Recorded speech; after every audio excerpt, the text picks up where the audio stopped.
Praise the lord. ఈరోజు దేవుని వాగ్దానము.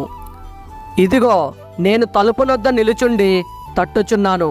ఎవడైనను నా స్వరము విని తలుపు తీసిన ఎడల నేను అతని యొద్దకు వచ్చి అతనితో నేనును నాతో కూడా అతడును భోజనము చేయుదుము. ప్రకటన గ్రంథము 3వ అధ్యాయం 20వ వచనం.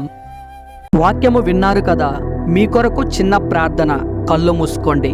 మీరు ప్రార్థనలో అడిగి ఉన్న వాటిని మీరు పొందుకొని ఉన్నారని, అవి మీ జీవితంలో జరిగి ఉన్నాయని నమ్మండి. నమ్ముట నీ వశమైతే నమ్మువానికి సమస్తము సాధ్యమే. ప్రార్థన.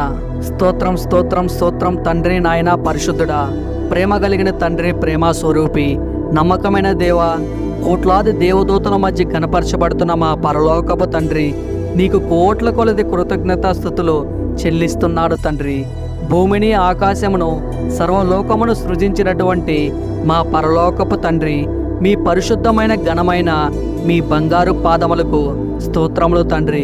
ప్రభువా, నా ప్రార్థనలలో ఏకీభవించిన మీ బిడ్డలను దీవించి ఆశీర్వదించండి తండ్రి. ఏ బిడ్డ ఏ అక్కర్లతో బాధపడుతుందో అట్టి బిడ్డలను జ్ఞాపకం చేసుకోండి తండ్రి. వారు చేస్తున్న పని బాటలలో మీరే తోడుగా ఉండి సహాయము చేయండి తండ్రి. వారి ప్రతి సమస్యను మీరే తీర్చండి తండ్రి. వారికి ఎల్లవేళలా మీరే సహాయకుడిగా ఉండమని ఈ ప్రార్థన విను వారందరినీ గురించి యేసయ్య పరిశుద్ధ నామంలో అడిగి వేడుకొనుచున్నాను మా పరమ తండ్రి.